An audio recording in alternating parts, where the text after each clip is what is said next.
السلام علیکم ورحمۃ اللہ وبرکاتہ۔ ونسر نے دوسرے پہرے دار سے خلت کے متعلق پوچھا، تم اسے کب سے جانتے ہو؟ ہم دونوں دمشق کی فوج میں اکٹھے رہے ہیں، اس نے جواب دیا، ایک دوسرے کو اچھی طرح جانتے ہیں، اور میں شاید تم دونوں کو اچھی طرح جانتا ہوں۔ ونسر نے مسکرا کر کہا، ذرا میرے ساتھ آؤ۔ وہ انہیں پہرے سے ہٹا کر اپنے ساتھ لے گیا۔ وہ گھاگ، سراغ رساں اور جاسوس تھا۔ یہاں پہنچتے ہی اس نے باڈی گارڈز کی خفیہ چھان بین شروع کر دی تھی۔ خلت کو دیکھتے ہی اسے کچھ یاد آ گیا تھا، اور اس نے جب اس کے ساتھی کو دیکھا تو اس کا شک پکا ہو گیا۔ شک غلط بھی نہیں تھا۔ خلت اور اس کا ساتھی 3-4 سال سے انٹیلیجنس میں تھے اور وہ اکٹھے رہتے تھے۔ ان کی جوڑی پکی ہو گئی تھی۔ ونسر انہیں اپنے کمرے میں لے گیا، جو اسی عمارت میں بڑے ہال سے تھوڑی ہی دور تھا۔ کمرے میں لے جا کر اس نے مشعل کی روشنی میں دونوں کو ایک بار پھر غور سے دیکھا۔ اگر تم مجھے یقین دلا دو کہ تم یہاں کے وفادار ہو اور صلاح الدین ایوبی کو اپنا دشمن سمجھتے ہو تو میں تمہیں چھوڑ نہیں دوں گا، بلکہ ایسے کام پر لگاؤں گا جہاں عیش کرو گے۔ ونسر نے کہا، جھوٹ نہ بولنا، پچھتاؤ گے۔ ہم یہیں کے وفادار ہیں، خلت نے کہا۔ تم نے وفاداری کب سے بدلی ہے؟ ونسر نے پوچھا، اور کیوں بدلی ہے؟ خدا اور اس کے رسول کے بعد خلیفہ کا رتبہ ہے، خلت نے کہا۔ صلاح الدین ایوبی کا کوئی رتبہ نہیں۔ مصر سے کب آئے ہو؟ ونسر نے پوچھا، اور جواب کا انتظار کیے بغیر کہا، تم شاید مجھے نہیں جانتے، میں بھی تمہاری طرح جاسوس ہوں۔ نام شاید بھول جاؤں، چہرے نہیں بھولا کرتا۔ علی بن سفیان کہاں ہے؟ مصر میں یا دمشق میں؟ ہم اسے نہیں جانتے، خلت کے ساتھی نے جواب دیا۔ ہم سیدھے سادے سپاہی ہیں۔ ونسر نے دروازے میں جا کر دیکھا اور کسی ملازم کو آواز دی۔ ملازم آیا تو اس نے کسی لڑکی کا نام لے کر ملازم سے کہا کہ اسے بلا لاؤ۔ وہ لڑکی قریب ہی کسی کمرے میں تھی۔ ذرا سی دیر میں ایک بڑی ہی حسین لڑکی آ گئی۔ خلت کو معلوم تھا کہ یہ صلیبی لڑکی ہے۔ اس کے ساتھ نئی رقاصہ تھی، جسے دیکھ کر خلت کو حمیرہ یاد آ جایا کرتی تھی۔ ونسر نے صلیبی لڑکی سے عربی زبان میں بات کی۔ اس سے ہنس کر پوچھا کہ اس رقاصہ کو کیوں ساتھ لے آئی ہو؟ لڑکی نے جواب دیا کہ یہ میرے کمرے میں تیار ہو کر آ گئی تھی اور میں تیار ہو رہی تھی۔ آپ کا بلاوا آیا تو سمجھی کہ آپ نے مجھے ضیافت میں ساتھ چلنے کے لیے بلایا ہے، میں اسے بھی ساتھ لے آئی۔ کوئی بات نہیں، ونسر نے کہا، اچھا ہوا یہ بھی آ گئی ہے، تماشا دیکھ لے گی۔ اس نے صلیبی لڑکی سے کہا، میں نے تمہیں کسی اور کام کے لیے بلایا ہے۔ دونوں پہرے داروں کی طرف اشارہ کر کے اس نے لڑکی سے کہا، ان دونوں کے چہروں کو دیکھو، شاید تمہیں کچھ یاد آ جائے۔ لڑکی نے دونوں کو بڑی غور سے دیکھا، ماتھے پر شکن ڈال کر سوچا، پھر دیکھا، اور اس کے ہونٹوں پر مسکراہٹ سی آ گئی۔ اس نے خلت اور اس کے ساتھی سے پوچھا، تم کس وقت ہوش میں آئے تھے؟ دونوں نے ایک دوسرے کی طرف دیکھا، پھر لڑکی کو دیکھا۔ خلت حاضر دماغ تھا، وہ جان گیا کہ انہیں پہچان لیا گیا ہے۔ وہ بچنے کے طریقے سوچنے لگا۔ یہ اب عقل اور ہوش کا کھیل تھا۔ اس نے بھولا بن کر کہا، میں سمجھ نہیں سکتا کہ پہرے سے ہٹا کر آپ نے ہمارے ساتھ کیوں مذاق شروع کر دیا ہے۔ ہمارے کماندار نے دیکھ لیا تو ہمیں سزا دے گا۔ تم پہرے دار نہیں ہو، ونسر نے کہا۔ تم دونوں کو وہاں کھڑے کرنے کی بجائے بہتر ہے کہ وہاں کوئی بھی کھڑا نہ ہو، وہاں تمہاری کوئی ضرورت نہیں۔ اس نے خلت کے کندھے پر ہاتھ رکھ کر کہا، یہاں آ کر اپنا حلیہ ذرا سا تو بدل لیا ہوتا۔ سلطان صلاح الدین ایوبی اور علی بن سفیان جاسوسی کے ماہر ہیں، لیکن ہم بھی اناڑی نہیں۔ اپنے آپ کو مصیبت میں نہ ڈالو، فوراً بتا دو کہ تم دونوں مصر سے آئے ہوئے جاسوس ہو۔ تمہارے ساتھ میری اور اس صلیبی لڑکی کی ملاقات پہلے بھی ہو چکی ہے۔ تم مجھے نہیں پہچان سکے کیونکہ میں بگاڑے ہوئے حلیے میں تھا۔ میں نے تمہیں پہچان لیا ہے کیونکہ تم آج بھی اسی حلیے میں ہو جس میں 2.5 سال پہلے تھے۔ ذرا ذہن پر زور دو، تمہیں یاد آ جائے گا۔ مصر کے شمال میں تم دونوں ایک قافلے کے ساتھ چل پڑے تھے کیونکہ تمہیں شک تھا کہ یہ قافلہ مشکوک ہے۔ تم نے ایک قافلے کے ساتھ سفر کیا تھا، ایک رات بھی قافلے کے ساتھ گزاری تھی، مگر تمہاری بدقسمتی کہ تمہاری جب آنکھ کھلی تو تم صحرا میں اکیلے پڑے تھے۔ قافلہ بہت دور نکل گیا تھا۔ ونسر نے انہیں یاد دلایا، خلت اور اس کا یہی ساتھی جاسوسوں کی سراغ رسانی کی ڈیوٹی پر تھے۔ یہ 2.5-3 سال پہلے کا واقعہ ہے۔ سوڈانیوں کو شکست تو دی جا چکی تھی، لیکن وہ صلیبیوں کی مدد سے مصر پر حملے کی تیاریوں میں مصروف تھے۔ مصر کے اندر صلیبی جاسوس اور تخریب کار سرگرم تھے۔ ان کی سراغ رسانی کے لیے علی بن سفیان کا جاسوسی کا نظام کام کر رہا تھا۔ سرحدوں پر گشتی دستے بھی تھے۔ مصر کے اپنے جاسوس مسافروں وغیرہ کے بھیس میں سرحدی علاقوں میں گھومتے پھرتے رہتے تھے۔ ایک بار خلت اپنے اس ساتھی کے ساتھ مصر کے شمال میں گشت پر تھا۔ دونوں اونٹوں پر سوار تھے اور دونوں غریب سے صحرائی مسافروں کے بھیس میں تھے۔ انہیں ایک قافلہ جاتا نظر آیا جس میں بہت سے اونٹ اور چند ایک گھوڑے تھے۔ قافلے والوں میں بوڑھے بھی تھے، جوان بھی تھے، بچے اور عورتیں بھی تھیں۔ خلت اور اس کا ساتھی جاسوس تھے۔ وہ قافلے کو رو کر نہیں دیکھ سکتے تھے۔ انہیں ہدایت یہ تھی کہ آتے جاتے قافلوں کو دیکھیں اور ذرا سا بھی شک ہو تو قریبی سرحدی چوکی کو اطلاع دیں۔ یہ چوکی والوں کا فرض تھا کہ قافلے کو رو کر چھان بین کریں اور سامان کی تلاشی بھی لیں۔ سرحدی دستے فوجی طاقت کے زور پر یہ کام کر سکتے تھے۔ 2 جاسوسوں سے اتنی زیادہ تعداد کا قافلہ نہیں رک سکتا تھا۔ خلت اور اس کے ساتھی نے ہدایات اور ٹریننگ کے مطابق قافلے والوں پر یہ ظاہر کیا کہ وہ مسافر ہیں اور آگے جا رہے ہیں۔ اس زمانے میں یہی طریقہ تھا کہ مسافر اکٹھے چلا کرتے تھے، کیونکہ سفر بہت طویل اور لوٹ مار کا خطرہ زیادہ تھا۔ قافلے والوں نے ان دونوں کو اپنے ساتھ ملا لیا۔ ان دونوں نے گپ شپ کے انداز سے معلوم کرنا شروع کر دیا کہ یہ قافلہ کہاں سے آیا ہے اور کہاں جا رہا ہے۔ انہیں معلوم تھا کہ اگلی سرحدی چوکی کہاں ہے، مگر انہوں نے دیکھا کہ قافلہ ایسی سمت کو جا رہا تھا جس طرف کوئی چوکی نہیں تھی۔ وہ علاقہ ہی ایسا تھا کہ گشتی پہرے اور چوکی سے بچ کر نکلا جا سکتا تھا۔ اونٹوں پر جو سامان لدا ہوا تھا وہ بھی مشکوک سا معلوم ہوتا تھا۔ پتہ نہیں چلتا تھا کہ ان بڑے بڑے مشکوں اور لپٹے ہوئے خیموں وغیرہ میں کیا ہے۔ بہرحال سامان معمولی نہیں تھا۔ خلت اور اس کے ساتھی صحرائی خانہ بدوشوں کے انداز سے معلوم کرنے کی کوشش کر رہے تھے۔ قافلے میں 4 جوان لڑکیاں بھی تھیں۔ ان کے لباس تو خانہ بدوشوں بلکہ بدوؤں کی طرح تھے۔ ان کے بالوں کا انداز بھی بتاتا تھا کہ تہذیب و تمدن سے دور رہنے والی لڑکیاں ہیں، لیکن ان کے چہروں اور آنکھوں کے رنگ اور خد و خال کی دلکشی بتا رہی تھی کہ معاملہ کچھ اور ہے اور یہ بہروپ ہے۔ قافلے میں ایک بوڑھا آدمی تھا۔ اس کا رنگ گورا تھا اور چہرے پر جھریاں، مگر اس کے دانت بتاتے تھے کہ اس کی عمر اتنی زیادہ نہیں جتنی چہرہ بتا رہا تھا۔ اس بوڑھے نے خلت اور اس کے ساتھی کو اپنے ساتھ کر لیا اور بڑے پیارے انداز سے ان سے پوچھنے لگا کہ وہ کہاں سے آئے ہیں اور کہاں جا رہے ہیں۔ خلت اپنے متعلق غلط باتیں بتاتا رہا اور اسے معلوم کرنے کی کوشش کرتا رہا کہ قافلہ کہاں سے آیا ہے اور کہاں جا رہا ہے اور سامان کیا ہے۔ وہ بوڑھا اتنی اچھی باتیں کر رہا تھا کہ خلت اور اس کا ساتھی اس کی باتوں میں الجھ گئے۔ چلتے چلتے شام ہو گئی، پھر رات گہری ہو گئی اور قافلہ چلتا رہا۔ خلت نے قافلے کا رخ بدلنے کے لیے بوڑھے سے کہا کہ فلاں طرف سے چلیں تو منزل قریب آ جائے گی۔ اس کا مقصد یہ تھا کہ قافلے کو چوکی کے قریب سے گزارا جائے۔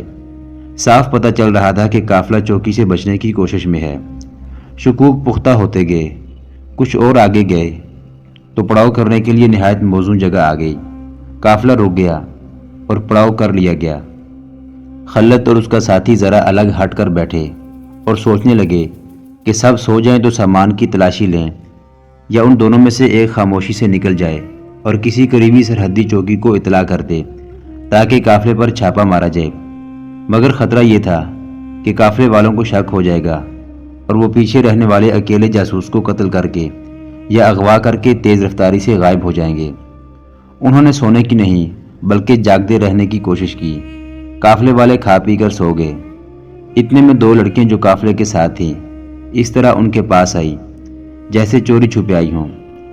وہ اس علاقے کی صحرائی زبان بول رہی تھی۔ انہوں نے خلت اور اس کے ساتھی سے کہا کہ اگر وہ انہیں راز کی ایک بات بتائیں تو کیا وہ ان کی مدد کریں گے؟ راز ایک ایسا لفظ تھا جس نے صلاح الدین ایوبی کے ان 2 جاسوسوں کو چونکا دیا۔ وہ راز حاصل کرنے کے لیے ہی ریگزاروں میں مارے مارے پھر رہے تھے اور اس قافلے کے ساتھ وہ راز کی خاطر ہی چلے تھے۔ انہوں نے بتایا کہ یہ قافلہ بردہ فروشوں کا ہے اور یہ 4 لڑکیاں اغوا کر کے لائی جا رہی ہیں۔ انہیں معلوم نہیں تھا کہ انہیں کہاں لے جایا جا رہا ہے۔ لڑکیوں نے بتایا کہ وہ مسلمان ہیں اور ان لوگوں سے آزاد ہونا چاہتی ہیں۔ باتوں باتوں میں ایک لڑکی خلت کو الگ لے گئی۔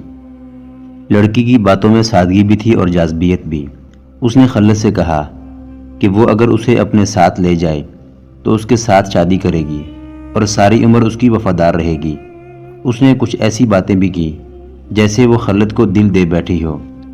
اس نے محبت اور مظلومیت کا اظہار ایسے الفاظ میں اور ایسے انداز سے کیا کہ خلت اس کی اور باقی لڑکیوں کی رہائی کے متعلق سوچنے لگا۔ دوسری لڑکی خلت کے ساتھی کے ساتھ الگ بیٹھی تھی اور وہ بھی اس قسم کی باتیں کر رہی تھی۔ کسی عورت کا محض عورت ہونا اس کی قوت ہوتی ہے، اور جب عورت خوبصورت اور جوان ہو اور وہ مظلوم بھی ہو تو مرد پگھل جاتے ہیں۔ یہ کیفیت ان دونوں مردوں کی ہو گئی۔ دونوں میں جوانی کا جوش تھا، ان میں غیرت بھی تھی، اور اپنی فوج کا یہ اصول بھی کہ عورت کی پاسبانی کرنی ہے، خواہ وہ اپنی ہو خواہ کسی اور کی۔ دونوں لڑکیوں نے الگ الگ ان دونوں مصری جاسوسوں کو خوش کرنے کے لیے انہیں کوئی بڑی ہی لذیذ چیز کھانے کو دی۔ ایک لڑکی دبے پاؤں گئی اور چھوٹا سا ایک مشکیزہ اٹھا لائی۔ اس میں سے اس نے دونوں کو کچھ پلایا جو کہ شربت تھا۔ اس کا ذائقہ اتنا اچھا تھا کہ دونوں خاصا زیادہ پی گئے۔ تھوڑی ہی دیر بعد دونوں کی آنکھ لگ گئی، اور جب ان کی آنکھ کھلی تو اگلے دن کا سورج افق سے تھوڑا ہی اوپر رہ گیا تھا۔ وہ ساری رات اور سارا دن سوئے رہے۔ ریگزار کی جھلسا دینے والی تپش بھی انہیں نہیں جگا سکی تھی۔ وہ ہڑبڑا کر اٹھے۔ وہاں قافلہ بھی نہیں تھا اور ان دونوں کے اونٹ بھی نہیں تھے، اور وہ اس جگہ بھی نہیں تھے جہاں انہوں نے رات پڑاؤ کیا تھا۔ یہ کوئی اور جگہ تھی۔ ارد گرد مٹی اور ریت کے ٹیلے تھے۔ دونوں دوڑتے ہوئے ایک بلند ٹیلے پر چڑھے۔ ادھر ادھر دیکھا۔ انہیں ٹیلوں کی چوٹیوں اور ان سے دور صحرا کی ریت کے سوا کچھ بھی نظر نہیں آ رہا تھا۔ وہ بوڑھا آدمی میں تھا جس کے ساتھ تم سفر کے دوران باتیں کرتے رہے تھے۔ ریمانڈ کے جاسوسوں کے کمانڈر ونڈسر نے انہیں کہا، میں تمہاری باتوں سے جان گیا تھا کہ تم جاسوس ہو اور معلوم کرنا چاہتے ہو کہ ہم کون ہیں اور کہاں جا رہے ہیں۔ وہ تم نہیں تھے، خلت نے کہا۔ وہ تو کوئی بوڑھا آدمی تھا۔ وہ میرا بہروب تھا، ونڈسر نے کہا۔ مجھے خوشی ہے کہ تم مان گئے ہو کہ تم دونوں جاسوس تھے اور اب بھی جاسوس ہو، اور میں تمہیں یہ بھی بتا دوں کہ تمہیں بے ہوش کرنے والی لڑکیوں میں سے ایک یہ تھی۔ ہم اب جاسوس نہیں ہیں، خلت نے کہا، اب ہم خلیفہ کے وفادار ہیں۔ تم بکواس کرتے ہو، ونڈسر نے کہا۔ علی بن سفیان کی میں نے ہمیشہ تعریف کی ہے، مگر تمہاری تربیت مکمل نہیں۔ تم نے ابھی تک اپنے آپ کو چھپانا اور اپنا حلیہ بدلنا نہیں سیکھا۔ ونڈسر نے انہیں بتایا کہ وہ جنگی سامان اور بہت سی رقم سوڈان لے جا رہے تھے۔ قافلے میں جو افراد صحرائی لباس میں تھے وہ فوجی مشیر تھے۔ وہ سب صلیبی تھے اور سوڈان جا رہے تھے۔ انہوں نے ہی سوڈانی فوج تیار کی اور صلاح الدین ایوبی کے بھائی تقی الدین کو ایسی بری شکست دی تھی کہ وہ اپنی آدھی فوج وہیں چھوڑ آیا تھا۔ اگر صلاح الدین ایوبی عقل استعمال نہ کرتا تو تقی الدین باقی فوج وہاں سے نہیں نکال سکتا تھا۔ ان لڑکیوں نے بھی تمہاری شکست میں بہت کام کیا تھا۔ ونڈسر نے انہیں بتایا کہ ان کی ملاقات جب مصر کے شمال میں ہوئی تھی تو رات پڑاؤ کے دوران ان میں سے کوئی بھی نہیں سویا تھا، اور ان دونوں لڑکیوں کو اسی مقصد کے لیے خلت اور اس کے ساتھی کے پاس بھیجا گیا تھا کہ انہیں باتوں میں الجھا کر بے ہوش کر دیں۔ ان کی ترکیب کامیاب رہی۔ ان کے بے ہوش ہوتے ہی قافلہ روانہ ہو گیا۔ خلت کو وہ واقعہ اچھی طرح یاد تھا، اور یہ واقعہ اس کے دل میں کانٹے کی طرح اترا تھا۔ اتنے خطرناک جاسوسوں کا قافلہ اس کے ہاتھ سے نکل گیا تھا۔ اس کے ساتھ ایسے کبھی بھی نہیں ہوا تھا۔ اس خلش کا ایک پہلو یہ بھی تھا کہ اس نے اس واقعے کی رپورٹ اپنے ہیڈ کوارٹر کو دی ہی نہیں تھی، کیونکہ اسے دشمن کے جاسوس دھوکہ دے گئے تھے۔ اس میں اس کی اور اس کے ساتھی کی بے عزتی تھی۔ انہیں دو لڑکیاں بیوقوف بنا گئی تھیں۔ اب ان میں سے ایک لڑکی اور ایک آدمی اس کے سامنے کھڑا تھا۔ خلت اپنے ساتھی سمیت اس کا قیدی تھا۔ اب وہ ہتھیار ڈالنا نہیں چاہتا تھا۔ اس نے یہاں سے نکلنے یا مر جانے کا فیصلہ کر لیا۔ میری ایک پیشکش قبول کر لو، ونڈسر نے انہیں کہا۔ میں تم پر ایسا رحم کر رہا ہوں جو میں نے کبھی کسی پر نہیں کیا۔ تم دونوں میرے گروہ میں شامل ہو جاؤ۔ جتنی اجرت مانگو گے دوں گا، کہو گے تو دمشق بھیج دوں گا، اور اگر قاہرہ جانا چاہو تو وہاں بھیج دوں گا۔ وہاں تم دونوں صلاح الدین ایوبی کے جاسوس بنے رہنا، لیکن کام ہمارے لیے کرنا۔ تمہارا کام یہ ہوگا کہ ہمارے جو جاسوس وہاں کام کر رہے ہیں ان کی مدد کرو۔ اگر کوئی ان کی نشاندہی کر دے تو انہیں قبل از وقت خبردار کر کے ادھر ادھر کر دینا۔ وہ بولتا جا رہا تھا اور یہ دونوں خاموشی سے سن رہے تھے۔ اسے توقع تھی کہ یہ دونوں مان جائیں گے۔ اس نے کہا، یہ پیشکش قبول کرنے سے پہلے میری یہ شرط ہے کہ یہاں تمہارے جتنے جاسوس ہیں وہ پکڑوا دو۔ یہ بتا دو کہ وہ کہاں کہاں ہیں۔ ہمیں تمہاری پیشکش کے ساتھ کوئی دلچسپی نہیں، خلت نے کہا۔ ہمیں یہ بھی معلوم نہیں کہ یہاں کوئی جاسوس ہے یا نہیں۔ تمہیں شاید معلوم نہیں کہ میں تمہارے جسموں کی کیا حالت بنا دوں گا، ونڈسر نے کہا۔ اگر تمہیں توقع ہے کہ تمہیں فوراً قتل کر دیا جائے گا تو تمہاری یہ توقع پوری نہیں ہوگی۔